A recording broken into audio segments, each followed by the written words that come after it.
ويسر لي أمري واحلل عقدة من لساني يفقهوا قولي أما بعد الحمد لله على نعمة الإسلام الحمد لله على نعمة الإيمان وكفى بالله النعمة اللهم بارك لنا في رجب وشعبان وبلغنا رمضان وأعنا على الصيام والقيام وقراءة القرآن وقنعنا باليسير من المال. Alhamdulillah, segala puji bagi Allah Subhanahu wa Ta'ala yang memberikan kita hidayah Islam dan juga iman, yang memberikan kita panjang umur sampai kita ditakdirkan oleh Allah Ta'ala untuk masuk ke dalam bulan Rajab.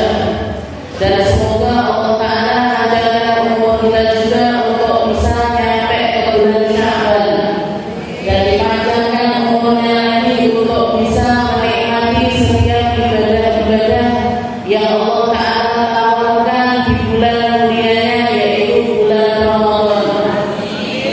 Setiap kali masuk bulan Rajab, Nabi Muhammad selalu mengajak umatnya untuk berdoa, minta sama Allah Ta'ala untuk diberkahi Rajab dan juga Sya'bannya, agar Ramadannya menjadi Ramadan yang luar biasa, agar Ramadannya menjadi Ramadan yang dipandang sama Allah Ta'ala, agar Ramadannya menjadi satu waktu yang menempa hamba tersebut untuk naik ke derajat yang lebih tinggi di sisi Tuhannya.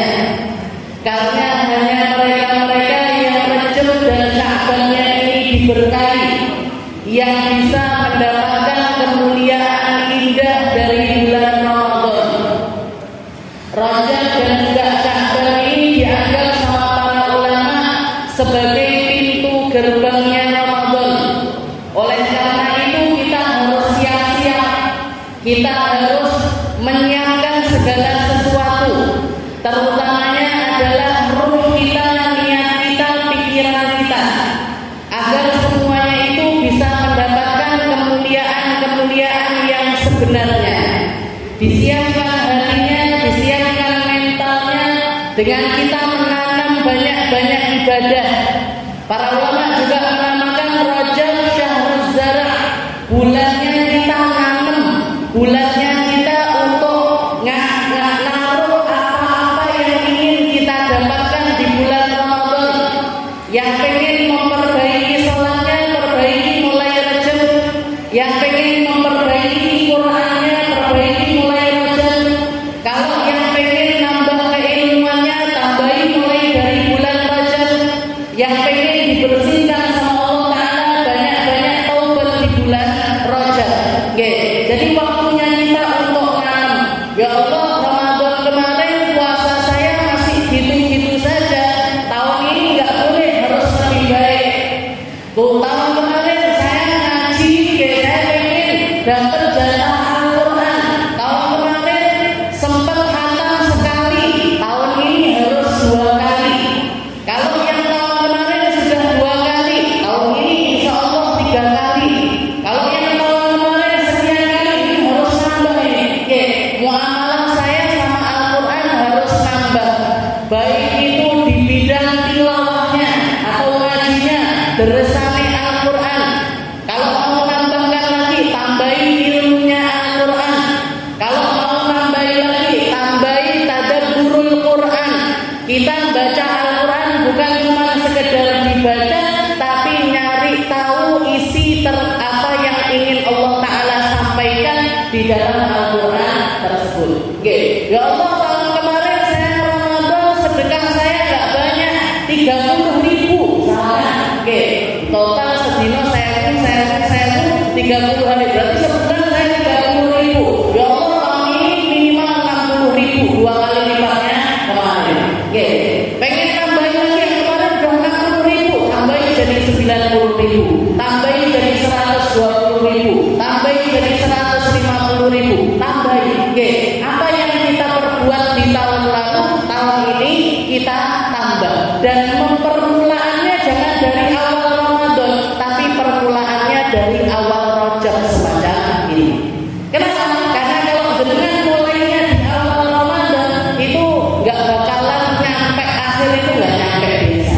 Oke, yang paling terbukti nyata itu ya sholat tarawih itu. Oke, semangat hari pertama, kue dicepak nih, sajadai dicepak nih, pakunya dicepak nih. Oke, hari pertama sok awal. Oke, hari kedua dua, sok hari ketiga kalau sampai mulai. Makanya kalau kita lihat masjid itu ramainya 10 hari pertama, sampai seminggu pertama ramainya masjid. Oke, seminggu kedua gak ada separuh, seminggu ketiga gak ada satu. Itu pun orang sepuh-sepuh semuanya. Oke, yang muda-muda ganti alam misalnya. Oke, alam mall, alam pasar, alam dapur, alam laundry, sekali alam kabeh.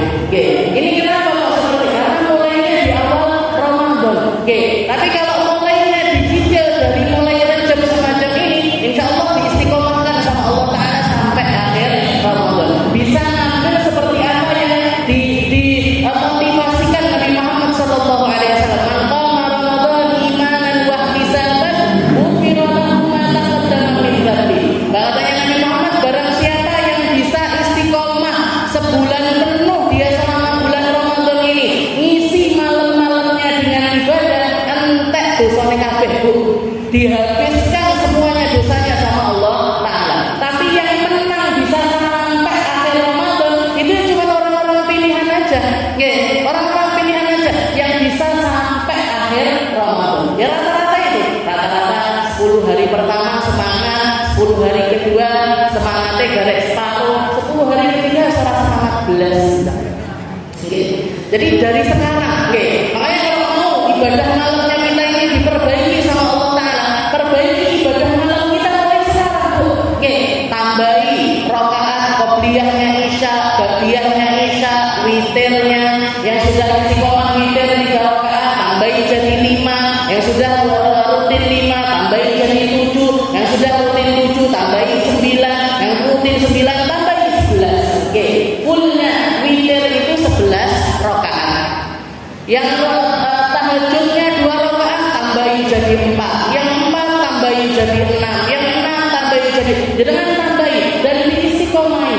Oke, ngisi malam-malam kita dengan ibadah. Ini insya Allah dengan masuk Ramadan lulus juga. Oke, karena ibadah tambahannya Ramadan yang nambah itu kan tarawih. Pakem awalnya itu kan tarawih. Oke, habis sholat Isya habis itu tarawih. Nah, kalau kita tarawih aja nggak bisa konsisten sampai akhir, oke, nggak bisa istiqomah sampai akhir, berarti nggak ada yang nambah dari ibadah kita selain puasa dan juga sholat fardu. Oke, jadi istilahnya tarawih itu sudah bisa dikatakan minimal wong ngaku Islam, minimal kalau orang ngaku iman ya istiqomah tarawih sampai akhir. Oke, kalau orang-orang khusus itu tambah-tambah Bu. Oke, seperti yang dikatakan para sahabat-sahabatnya Nabi Muhammad itu banyak di antara mereka itu bukan cuma Ramadan, hari-hari biasa pun mereka isi rumahnya itu dengan ibadah. Termasuk di antaranya adalah Sayyidina Abu Hurairah. Dikatakan Abu Hurairah istrinya sama anak-anaknya itu punya komitmen semalam suntuk rumahnya ini harus dipenuhi dengan ibadah. Oke, semalam penuh itu harus dipenuhi dengan ibadah. Nanti setelah selesai sholat Isya jamaah, oke, setelah selesai sholat pulang dari sholat Isya di masjid, nanti istrinya sama anaknya tidur. Abu Hurairah yang sholat ngaji sampai 3 jam. Oke, 3 jam pertama itu Abu Hurairah. Nanti setelah 3 jam pertama Abu Hurairah geletak, sebelum geletak istrinya dibangunkan. Oke, mama ganti, ganti sip-sipan kayak orang kerja gitu loh Bu. Oke, sip-sipan. Sekarang sipmu, sip tengah malam. Oke, istrinya bangun, ngambil wudu, sholat, ngaji dan lain sebagainya sampai 3 jam. Oke, nanti sudah selesai 3 jam. Oke, mau geletak lagi, anaknya dibangunkan. Nak, jatahmu sekarang sipmu. Oke, anaknya buat ngambil wudu, sholat, sholat, ngaji dan sampai 3 jam. Nanti menjelang subuh, mungkin setengah jam atau 45 menit sebelum subuh, si anak ini bangunin ibunya sama abahnya untuk melaksanakan tahajud sampai datang waktu subuh. Jadi semalaman rumahnya itu nggak kosong dari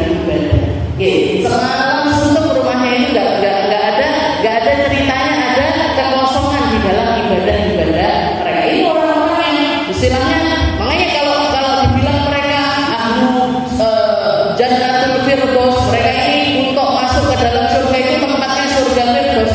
Tepat karo wong iki. Pas gitu loh. Kalau ini orang-orang ini masuknya surga Firdaus. Lagi ahli sholat, witir kadang yo kadang ora, qobliyah bagian kadang yo kadang ora, tahajud lepas kita hajudan. Lepas gak pas ya. Sayangnya gak pas itu kakek gitu. Terus habis itu ya Allah minta surga Firdaus. Saingannya berat loh surga Firdaus itu. Saingannya berat. Sayyidina Abu Bakar, Sayyidina Umar, Sayyidina Uthman, yang perempuan Sayyidah Khadijatul Kubra, Sayyidah Fatimah Zahra. Seumur hidup gak pernah dilihat laki-laki, gak pernah melihat laki-laki. Sayyidah Khadijah yang ngabisin seluruh hartanya untuk dakwahnya Nabi Muhammad sallallahu alaihi wasallam. Takutnya nanti kita insecure di sini. Insecure. Isin dewe, circleku kok gini? Ya mungkin mau surga masuk ke dalam surga semuanya, kumpul-kumpul sama-sama kayak ini. Minimal kalau bareng-bareng ini kan nggak minder-minder banget gitu kita. Ini kancaku biar ngaji, dia kancaku biar ngaji, dia kancaku biar ngaji, untuk surga bareng-bareng diajak bareng-bareng. Amin Allahumma. Kita lanjutkan pembahasan kita ya. Jadi Rajab itu syahrullah, waktunya kita istighfar, bersih-bersih bu, bersih-bersih. Nanti kalau sudah bersih, Rajab waktunya kita, Sya'ban waktunya kita untuk nyirami. Yang kita tanam ini disirami, istiqomah sampai Sya'ban. Nanti masuk Ramadan tinggal panen, panen Al-Quran, panen sholat malam, panen dari ibadah Al-Quran, panen dari ilmunya Al-Quran, panen dari sedekah yang. Jadi semua ibadah-ibadah itu sudah jadi kebiasaannya kita. Masuk Ramadan sudah jadi kebiasaannya kita. Kalau kita nanamnya dari bulan Rajab, mungkin dapat jatah yang banyak dari ibadah. Bisa nambahi ibadah macam-macam, bisa nambahi kebaikan macam-macam. Bukan cuma jenengan, tapi suaminya jenengan, anak-anaknya jenengan, orang-orang tercintanya jenengan dikasih hidayah sama Allah Ta'ala, dikasih inayah sama Allah Ta'ala, dibantu untuk jadi orang baik, dibantu untuk ibadah yang baik, dibantu untuk niat yang baik, dibantu untuk punya pikiran-pikiran yang baik, sehingga kita semakin memantaskan diri kita untuk menjadi umatnya Nabi Muhammad sallallahu alaihi wasallam. Kita lanjutkan pembahasan kita di dalam surah An-Nur. Ila an qala Allah Ta'ala fi kitabihil aziz, a'udzu billahi minasyaitonir rajim. Bismillahirrahmanirrahim. Fi buyutin adinallahu an turfa'a wa yuzkara fiha ismuhu yusabbihu lahu fiha bil ghuduwi wal asal. Rijalun la tulhihim tijaratun wa la bai'un an dzikrillah wa iqamis shalah wa ita'iz zakah yakhafuna yawman tataqallabu fihi al-qulub wal absar. Kita sampai ke ayat yang ke-36 dari surat An-Nur, dari surat An-Nur yang bermakna cahayanya Allah Ta'ala, yang bermakna sesuatu yang terang yang akan menerangi kehidupan kita kalau kita berpegangan dengan perkara-perkara tersebut. Jadi Al-Quran ini cahayanya Allah. Kitabun wa nur. Di ayat yang lain Allah Ta'ala mengatakan kami menurunkan kepada kalian kitab dan juga cahaya. Kitab plus cahayanya. Di mana para ulama beda pendapat. Yang dimaksud kitab yang sudah pasti adalah Al-Quran. Yang dimaksud cahaya di situ para ulama sebagian mengatakan, ada yang mengatakan syariatnya Nabi, ada yang mengatakan ilmunya Nabi, tapi yang paling utama mereka mengatakan cahaya itu ya Nabi Muhammad sallallahu alaihi wasallam. Jadi Nabi Muhammad itu sumbernya cahaya. Al-Quran gak akan bisa kita pahami tanpa Nabi Muhammad. Al-Quran gak akan bisa kita baca kalau gak dicontohkan sama Nabi Muhammad. Al-Quran gak akan bisa menjadi pedoman kehidupan kita kalau Nabi Muhammad tidak mengajarkan bagaimana caranya berpedoman dengan Al-Quran itu sendiri. Jadi Al-Quran itu ya Nabi. Makanya Sayyidah Aisyah ketika ditanya seperti apa akhlaknya Nabi, seperti apa perangainya Nabi, maka beliau mengatakan kana khuluquhul Quran. Akhlaknya Nabi itu ya Al-Quran. Al-Quran jalan itu ya Nabi. Kalau Allah Ta'ala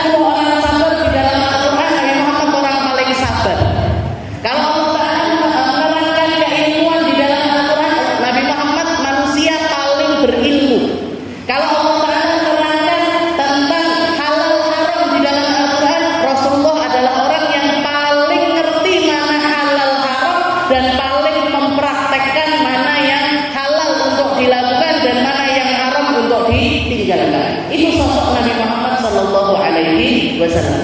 Jadi surat An-Nur ini ya dari sekian banyak surat-surat yang Allah Ta'ala turunkan, surat yang kita bahas ini bahkan disematkan nama An-Nur. Kenapa? Karena isinya akan sangat-sangat mencerahkan untuk kita, terutama adalah kaum perempuan.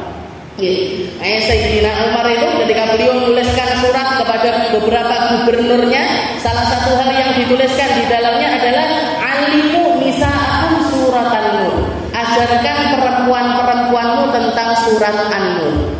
Ajarkan mereka tentang surat An-Nur, karena isi dari surat An-Nur ini utamanya adalah untuk kaum perempuan. Ada ayat hijab di dalamnya, ada ayat untuk Allah, ada ayat dalam bertamu, dalam bersosialisasi, di dalam kita itu menjaga hubungan antara lawan jenis, semuanya diajarkan di dalam surat An-Nur. Nah, di sini ayat yang selanjutnya, ayat yang ke-36, Allah Ta'ala mengatakan fi buyutin, di rumah-rumah, fi buyutin, di rumah-rumah, adinallahu an turfa. Allah Ta'ala sudah mengizinkan kalian untuk mengangkat suara. Adinallahu an turfa wa yudhkar fiha ismuh. Ngangkat suara ini untuk apa? Untuk zikiran. Ngangkat suara untuk berzikir, ngangkat suara untuk nyebut-nyebut namanya Allah. Adinallahu an turfa wa yudhkar fiha ismuh yusabbihu lahu fiha bil ghudwi wal asar. Rumah-rumah tersebut diperintahkan sama Allah Ta'ala untuk diisi dengan mengingat Allah, baik di pagi hari maupun juga petang hari. Ayat ini turunnya di Madinah. Ketika Rasulullah masih di Mekah, Allah Ta'ala nggak memperkenankan itu. Nggak memperkenankan untuk orang-orang ini kumpul-kumpul. Setelah itu mensyiarkan Islam secara nyata, itu nggak diperintahkan sama Allah, karena kondisinya masih dalam bahaya. Makanya kalau kita lihat, kita sholat itu sholat 5 waktu, subuh, duhur, asar, kita pelankan suara. Baca Fatihahnya pelan, takbir-takbirnya pelan, suratnya juga dibaca pelan. Tapi untuk maghrib, isya sama subuh dibanter. Kenapa kok seperti itu? Karena agar kita itu ingat sholatnya Nabi ketika beliau ada di negeri Mekah itu semacam itu. Kalau di siang hari Rasulullah nggak berani nampakkan diri, nggak berani nampakkan sholat berjamaah bareng-bareng, baca suratnya keras, Fatihahnya keras, nggak berani. Karena kalau ketahuan digerebek, dibubarkan, bahkan mungkin disiksa dan lain sebagainya. Baru kalau di waktu-waktu malam, di waktu-waktu petang, zaman dulu kan kalau orang sudah datang waktu maghrib, udah gelap semuanya, nggak ada lampu dan lain sebagainya. Makanya kalau sudah malam, Rasulullah baru baca Al-Qur'annya itu dikeraskan. Maghrib, isya sama subuh dibanter nih sama Nabi Muhammad SAW. Tapi begitu nyampe ke Madinah, turun ayat ini. Turun ayat yang mengatakan fi buyutin adinallahu an turfa wa yudhkar fiha ismuhu. Kalau sudah di negeri Madinah silahkan wahai Muhammad. Mau dikeraskan pun juga enggak apa-apa. Makanya mulai ada azan 5 waktu di Madinah. Dilaksanakannya sholat Jumat juga di Madinah. Bahkan Rasulullah belum ngamalin sholat Jumat, Sayyidina Mus'ab bin Umair di Madinah itu sudah Jumatan. Jumatan, pakai khotib, pakai khutbah 2 kali, dan itu malah justru pertama dilakukan di Madinah. Rasulullah belum melaksanakan sholat Jumat, Sayyidina Mus'ab bin Umair sudah melaksanakan sholat Jumat. Karena aman negerinya. Orang-orang responnya dengan agama Islam itu luar biasa. Makanya banyak orang-orang Madinah bahkan sudah berislam duluan sebelum ketemu sama Nabi Muhammad SAW. Sayyidina Anas bin Malik, anaknya Ummu Sulaim, ketika umur 7 tahun dia sudah masuk ke dalam agama Islam karena pengaruh dari ibunya. Katanya Anas bin Malik ini menceritakan hari-hari di mana dia itu menanti-nantikan kedatangannya Nabi Muhammad SAW. Katanya Anas bin Malik, saya ini sudah kangen sekali sama Nabi. Saya ini sudah rindu sekali sama Nabi. Kedengeran kalau Rasulullah mau berangkat ke Madinah seperti itu, kita semuanya orang Madinah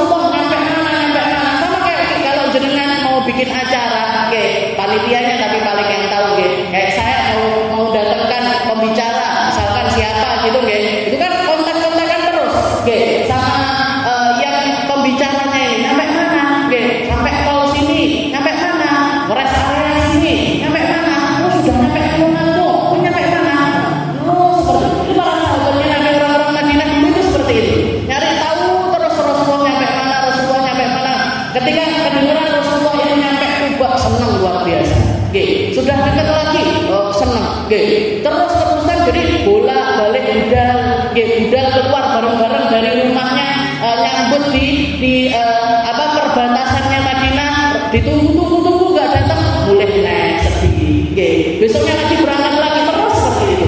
Anas bin Malik termasuk orang yang merasakan hal itu. Padahal umurnya masih 7 tahun.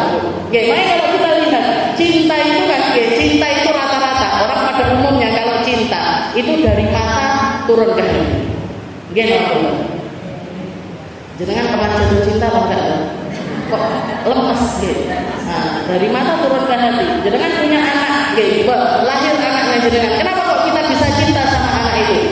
Karena kalau ibu mungkin karena sudah merasakannya dulu di dalam perut. Begitu kelihatan langsung senang. Seperti apapun anaknya. Seperti apapun anaknya. Arpe ireng mau enggak istilahnya kalau orang anggapnya dia ini jelek, tapi kita sebagai orang tua anakku pokoknya paling ganteng, paling ayu. Liane selewat kabeh, anakku nomor 1. Dari mata ke hati. Tapi kalau cinta sama Rasulullah Shallallahu Alaihi Wasallam, itu lewatnya telinga, bukan lewat mata. Karena banyak sekali orang jatuh cinta sama Nabi bahkan sebelum ketemu sama Rasulullah Shallallahu Alaihi Wasallam. Dengar Nabi Muhammad begini, dengar Nabi Muhammad begini. Makanya serentak ketika kelihatan Rasulullah turun dari bukit Thaniyatil Wada, seperti yang ada di dalam qasidah, qala al-badru alaina min Thaniyatil Wada'i, telah datang rembulan ini untuk datang menuju kami, min Thaniyatil Wada, dari bukit Thaniyah.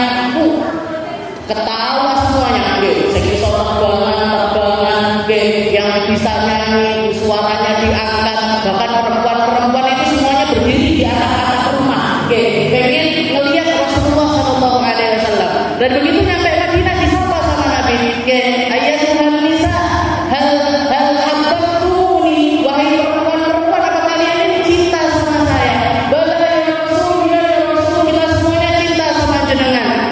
Dijawab sama Rasulullah, Allah Subhanahu wa taala a'lam bi anni uhibbukum jami'an. Ketahuilah bahwasanya Allah taala yang jadi saksinya, saya pun merasakan cinta kepada kalian sebagaimana kalian cinta kepada diriku. Dijawab sama Nabi Muhammad, perempuan-perempuan padahal itu. Perempuan-perempuan dianggap sama Rasulullah Shallallahu Alaihi Wasallam. Jadi ketika di Madinah baru diperbolehkan sama Allah Taala. Makanya azan 5 waktu boleh di Madinah. Di Mekah nggak bisa. Para sahabat nggak bisa melaksanakan azan. Di Madinah baru azan sehari 5 kali. Habis itu kalau Rasulullah ada pengumuman penting juga untuk ngumpulin sahabat ini pakainya juga dengan azan. Kalau masuk bulan Ramadan, penanda sahur sama penanda untuk berhenti dari sahur itu juga pakainya adalah azan. Fi buyutin adinallahu an turfa wa yudhkar fiha ismuh. Setelah sekarang ini wahai Muhammad, Allah Ta'ala sudah mengizinkan kamu untuk mendirikan rumah-rumahnya Allah. Rumah-rumahnya Allah. Makanya pertama kali Rasulullah datang ke Madinah, yang dibangun sama Nabi bukan rumah untuk pribadinya beliau, enggak. Tapi yang dibangun sama Nabi adalah masjidnya Rasulullah Sallallahu Alaihi Wasallam, atau yang kita kenal sekarang jadi Masjid Nabawi. Jadi ketika Rasulullah jalan dengan ontanya, para sahabat Ansar yang kaya-kaya ini semuanya nawarkan tempat. Ya Rasul, tinggal di rumah saya. Ya Rasul, tinggal di rumah saya. Ya Rasul, tinggal di rumah saya.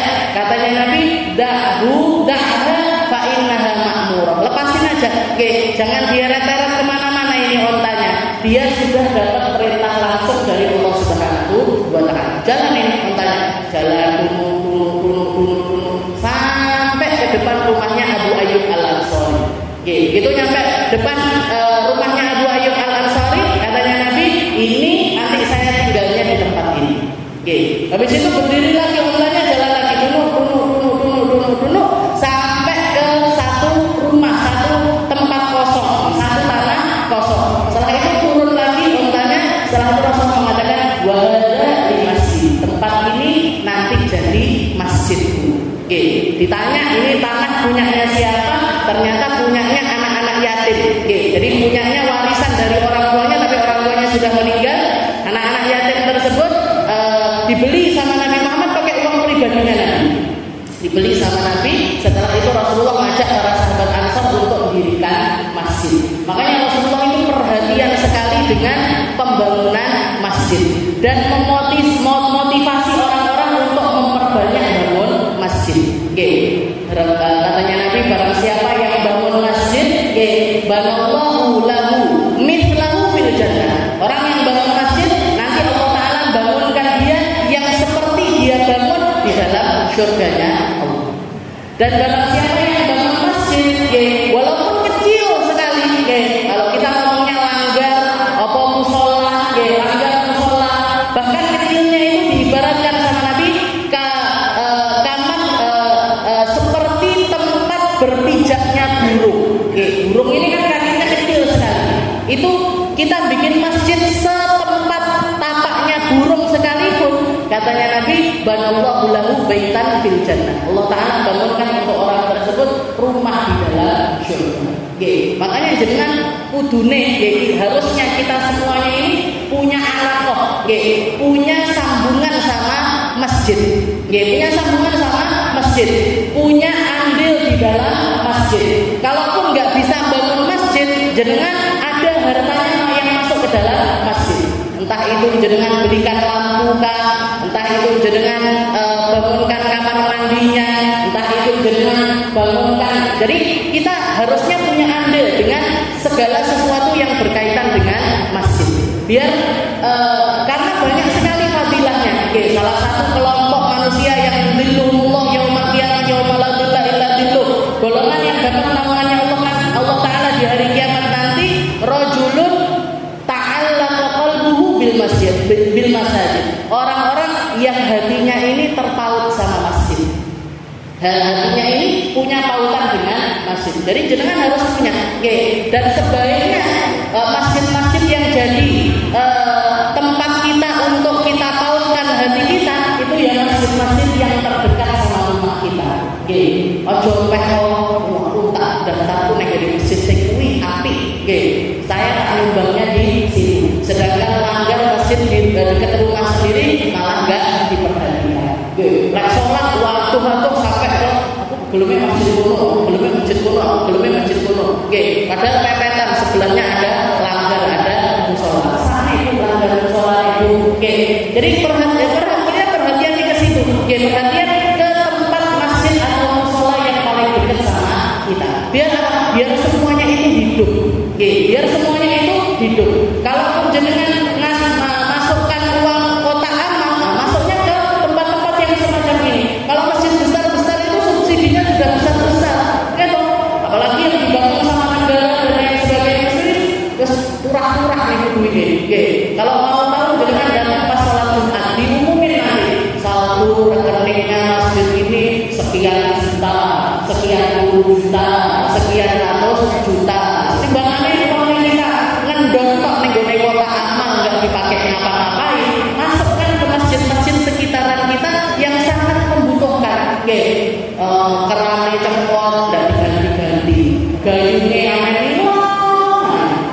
marbote lillahi ta'ala, tukang ajarnya lillahi ta'ala, imamnya lillahi ta'ala, lambine gombreng-gombreng daerah gantine besane Bu. Jadi orang-orang mulia dulu di zamannya Nabi, salah satu profesi yang diiriin sama semua orang Islam itu profesinya Sayyidina Bilal bin Rabah. Sayyidina Bilal sama Abdullah bin Umi Maktum. Apa profesinya mereka? Muadzinur Rasul, tukang azannya Nabi. Tukang azannya Nabi. Orang sekarang enggak noleh kalau tukang azan. Oh tukang apa kerjaan tukang azan? Entok iso makan. Ada uang buat makan kalau misalnya kamu jadi tukang azan. Dulu paling keren Bu di zamannya Nabi. Nah, jadi ini yang harus kita pertahankan, masjid-masjid sekitaran kita ini yang diperhatikan bareng-bareng. Muadzinnya dipantes-pantesi. Kalaupun misalkan mereka menolak untuk dikasih gaji, mereka pasti mau kalau dikasih hadiah.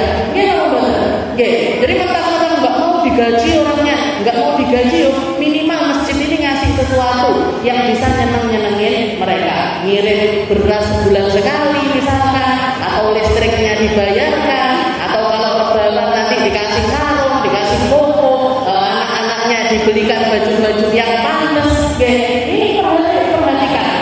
Jadi ini perhatiannya Nabi Muhammad SAW.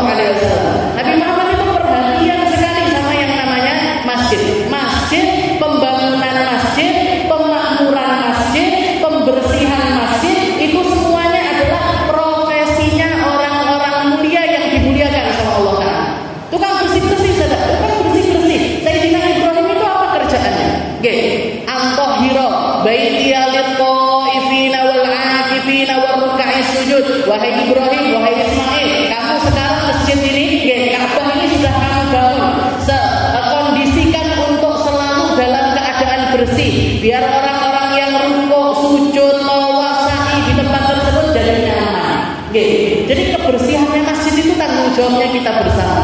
Kemaslahatannya masjid itu juga tanggungannya kita bersama. Eksistensinya masjid ini juga harusnya jadi tanggung jawab kita bersama. Siapa? Ya orang sekampung itu. Kalau di kampung itu ada masjid, ayo bareng-bareng diguyuri, diramaikan, dipercantik, diperindah, minimal bersih. Minimalnya masjid itu bersih. Kalaupun nggak ada interior yang bagus, tapi kondisinya selalu dalam keadaan bersih. Karpetnya wangi, bau wangi, nggak ada tempat yang kotor. Ada orang-orang yang rutin bersihkan pagi sore. Rasulullah pernah menegur para sahabatnya ketika kelihatan. Jadi di masjidnya Nabi itu dulu ada sukarelawan perempuan sudah tua. Orang perempuan ini tua, kulit hitam. Jadi mantan budak gitu. Orang negro, kulitnya hitam, nggak dianggap lah. Istilahnya sama orang-orang itu nggak dianggap. Senangannya isu-isu mesti nyapu-nyapu masjid. Nanti sore-sore nyapu-nyapu masjid lagi. Sering kali disapa sama Nabi. Sering kali diajak komunikasi sama Rasulullah SAW. Sampai suatu hari Rasulullah itu lagi pergi perang, ternyata si perempuan ini meninggal dunia. Perempuan ini meninggal dunia. Tidak dikasih tahu Rasulullah nggak dikasih tahu. Begitu nyampe pulang, Rasulullah kelihatan biasanya masjid bersih. Kok ini kotor di sini, ada kotor di sini. Ini yang bagian yang biasanya nyapu ini mana? Oh, meninggal Rasul. Marah Rasulullah. Loh, kok kalian nggak kasih tahu kalau dia itu meninggal? Beberapa hari yang lalu Rasul meninggalnya, dan kami anggap beliau ini tukang nyapu, masa dilaporkan sama Nabi. Rasulullah marah. Habis itu tunjukkan saya rumahnya di mana. Ditunjukkan rumahnya, diparani sama Nabi. Saya Rasul minta ditunjukkan untuk ke kuburnya. Ditunjukkan kuburnya perempuan tersebut. Rasulullah nyolati perempuan tersebut istilahnya disolati sama Nabi. Disolati sama Nabi di depan kuburannya perempuan tersebut. Dan ini masih disaksikan para sahabat.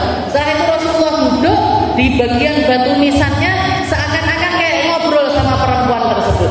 Kayak ngobrol sama perempuan tersebut. Wahai perempuan, gimana keadaanmu di sana? Gimana keadaanmu di sana? Sahabat dengar perkataannya Nabi, gak dengar jawabannya. Apakah Allah Ta'ala menjadikan kamu orang mulia? Gak dijawab. Mestilah kalau dijawab ada di puncak. Jadi Rasulullah ngobrol banyak sama perempuan tersebut. Setelah selesai ditanya sama para sahabat, ya Rasul, jenengan tadi beneran ngobrol sama perempuan itu? Katanya Nabi, iya. Saya benar-benar ngobrol sama perempuan tersebut. Setelah itu saya nanya, gimana keadaanmu? Fi khair, fi ahsanil hal ya Rasul. Saya di dalam keadaan yang sebaik-baiknya keadaan. Apakah kamu dalam keadaan yang indah? Indah-indahnya tempat ya Rasul. Apakah kamu diganjar sama Allah Ta'ala dengan ganjaran yang banyak sekali ganjarannya ya Rasul?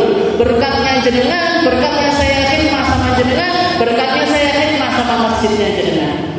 Berkatnya saya khidmah sama masjidnya jenengan. Apa? Kalau kamu lihat dari amal ibadahmu ini, sholatmu, sedekahmu, dan lain sebagainya, yang paling bikin kamu gembira, yang menjadi penyebab Allah Ta'ala memuliakan kamu semulia-mulianya ini apa? Katanya perempuan tersebut, karena aku rajin bersihkan masjid. Karena aku rutinitasku yang bersih-bersih masjid itu ya Rasul, yang bikin aku diangkat derajatnya sama Allah Ta'ala setinggi-tingginya. Diperhatikan sama Nabi. Jadi Rasulullah itu sama masjid itu luar biasa tuh. Dan utamanya lagi, Rasulullah memperhatikan keadaannya masjid dari segi pembangunannya. Oke, maksudnya dana yang masuk ke sini itu dananya siapa? Uang bersih apa enggak? Uang bener apa enggak? Makanya Masjid Nabawi Rasulullah milih untuk membelinya dengan uang pribadinya. Setelah itu baru menerima donasi dari para sahabat. Ada yang bawakan pasir, ada yang bawakan bata, ada yang bawakan ini itu. Ditampung semuanya sama Nabi, tapi semuanya yang dicari sama Nabi adalah dari hartanya orang-orang yang paling halal. Ya, dari hartanya orang-orang yang paling halal. 5 tahun sebelum Nabi Muhammad diangkat jadi Nabi, ya 5 tahun sebelum Nabi Muhammad diangkat jadi Nabi, itu bertepatan dengan lahirnya Sayyidah Fatimah Zahra, putrinya Nabi yang Sayyidah Fatimah. Nah, itu lahir 5 tahun sebelum beliau diangkat jadi Nabi. Jadi Nabi Muhammad usia 35 tahun, itu lahir Sayyidah Fatimah Zahra. Yang ketika lahir Rasulullah dipegang, digendong sama Nabi. Setelah itu beliau mengatakan, ya Khadijah, innaha lanasmatun mubarakah. Wahai Khadijah, kayaknya anakku yang ini adalah anakku yang paling bawa berkah. Oke, anakku yang paling bawa berkah. Itu Sayyidah Fatimah Zahra. Nah, di tahun itu juga terjadi di Mekah itu namanya renovasi Ka'bah, Binaul Bait. Oke, kalau jenengan baca di buku sirah itu Binaul Bait, Binaul Ka'bah. Oke, Ka'bah itu sempat dirobohkan untuk dibangun kembali karena sudah keropos di mana-mana. Oke, kena banjir, kena panas, kena banjir lagi, kena panas lagi. Jadi banyak yang rusak-rusak di berbagai macam sisi. Akhirnya para petinggi-petinggi kafir Quraisy ini, orang dulu belum ada kafirnya, ya orang-orang Quraisy ini sepakat gimana kalau kita robohkan, habis itu dibangun kembali. Oke, sepakat sudah semuanya. Sudah, kita niatnya kan bukan untuk ngerusak, tapi niatnya kita untuk benahi.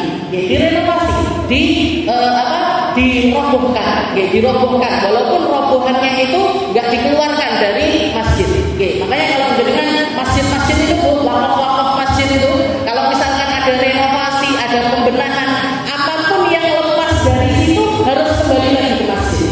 Oke, jadi misalkan lampunya masjid rusak, lampunya masjid rusak, lampu ini kan wakafnya orang. Lampu ini kan wakafnya orang, harusnya dikembalikan ke masjid. Kalau nggak bisa dijual uangnya untuk masjid, jadi pendeman jadi dalam masjid. Saya masih ingat abah saya itu, saking hati-hatinya orang-orang kampung dalam waktu istilahnya di dalam ngopeni masjid, mereka punya kentongan itu sudah rusak sekali, sudah nggak bisa dipakai istilahnya, sudah lapuk dan lain sebagainya. Mau dijual juga nggak mungkin laku. Akhirnya apa yang dilakukan orang tua-tuanya kita? Didodol tuh, masjid ini didodol, si kentongannya itu dimasukkan, habis itu ditaruh. Karena semuanya itu harta wakaf. Yang masuk ke masjid kan wakafnya orang, keramiknya, semennya, pasirnya, semuanya wakaf dari orang. Wakafnya dari orang. Gak boleh kita ngambil seenaknya kita atau mempergunakannya sekeinginannya kita, itu gak boleh. Jangan mentang-mentang pepetan sama masjid, duwe gawe, nilai karpete masjid, nilai sendoke masjid, nilai piringnya masjid, jaluk bajunya masjid, ndak oleh bu. PPPP di masjid haram. Nggak boleh. Jadi apapun yang jadi wakafnya umat di dalam masjid harus kita jaga, dan kalau misalkan ada rusak-rusaknya harus kembali lagi ke masjid. Makanya kalau ada orang renovasi masjid, dirubuhkan, itu rubuhannya semuanya kembalikan ke masjid. Biar orang-orang yang wakaf di situ tetap dapat aliran pahalanya. Yang wakaf kayu dimruk nih, tapi dilimpai pasir. Jadi tetap balik lagi ke dalam masjid. Jangan aku jikok kayune, aku gentengnya saya apik tak ini tak. Haram semuanya. Itu selama rumah kita ketempelan sama punyanya masjid, selama itu juga kita berdosa. Selama itu juga kita, jadi nggak boleh main-main itu sama masjid. Ini orang-orang jahiliyah dulu aja ngerti. Ketika Ka'bah itu dirobohkan, semua robohan itu kembali ke masjid. Semua robohan itu kembali ke masjid. Setelah itu mereka open donasi. Ayo siapa aja yang mau ikut andil di dalam pembangunan masjid. Ada orang nyumbang sekian, itu pun masih disortir, masih dipilah-pilah.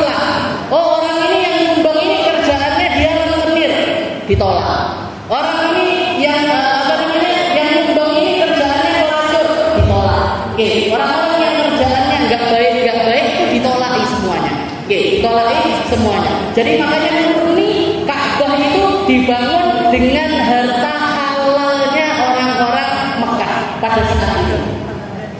Sampai akhirnya mereka kekurangan dana. Akhirnya kekurangan dana. Pembangunannya itu nggak bisa selesai, tapi duitnya sudah habis. Dan itu nampak sampai sekarang ini. Jadi kalau lihat Ka'bah itu kan kotak. Setelah itu di sampingnya itu ada bundaran yang kita kenal dengan nama Hijr Ismail. Hijr Ismail. Yang orang dikatakan orang yang sholat di Hijr Ismail, dia itu seperti orang yang sholat di dalam Ka'bah. Kenapa? Karena Hijr Ismail itu dulu bagian dari Ka'bah. Tapi karena orang-orang Mekah ini kekurangan dana, sehingga nggak diteruskan pembangunannya, cuma dikasih tanda aja. Cuma dikasih tanda aja. Nah setelah itu sekarang orang-orang sudah bisa bangun, kenapa kok nggak dibangun? Biar bisa jadi ilmu untuk kita sampai sekarang. Gimana bahkan orang-orang dulu itu hati-hatinya di dalam pembangunan masjid. Jadi jangan sampai kita bangun masjid, kerekel minta sumbangan sama pemerintah, minta sumbangan sama orang-orang yang punya kepentingan politik, minta sumbangan sama orang-orang yang hartanya nggak jelas. Wis apa wae pokoke gelem kabeh. Duit koper mau, uang narkoba mau, uang hasil semua mau, uang masjid kayak gitu Bu, nggak ada barokahnya. Dan kita nggak akan merasakan ketenangan di dalam masjid-masjid yang semacam ini. Mekah, Madinah. Kenapa kok kita itu punya feel yang luar biasa? Ketika masuk aja sudah terasa nikmatnya di dalam hati. Apalagi ketika kita sujud rukuk gitu. Apa sirnya ini dari apa? Karena dibangun oleh orang-orang bertakwa dengan harta takwa, dengan jalan takwa. Jadi semua yang ikut andil di situ mereka nyumbangkan dari harta yang paling bersih. Orang-orang yang bangun adalah orang-orang yang paling kenal sama Allah Ta'ala dan dibangun dengan tujuan ketakwaan. Ala masjidun ussisa ala taqwa. Ahaqqu an tuqama fi. Rasulullah bahkan pernah menghancurkan masjid yang lebih indah daripada Masjid Nabawi karena yang bangun adalah orang-orang munafik. Orang-orang munafik itu pengen bikin saingannya masjidnya Nabi. Mereka bangun markas untuk orang-orang munafik. Rasulullah sama para sahabat mendatangi tempat tersebut, setelah itu dihancurkan. Turun ayat, masjidun ussisa ala taqwa ahaqqu an tuqama fi. Masjid itu yang terpenting bukan bangunannya, bukan interiornya, bukan megahnya, bukan indahnya, bukan besarnya, tapi bagaimana masjid itu bisa menumbuhkan ketakwaan untuk umat, bisa memahamkan umat, bisa jadi markas kebaikannya umat. Itu yang terpenting dari masjid. Makanya kudu ngati-ngati sama masjid. Walaupun kita motivasi orang untuk membangun masjid, tapi harus dengan keadaan-keadaan yang benar. Fi buyutin adina wa turfa wa yudhkar fiha ismuhu yusabbihu lahu fiha bil ghudwi wal asal. Wallahu a'lam bishawab. Kita lanjutkan di bulan depan masih tentang kemuliaannya masjid. Masih tentang kemuliaan.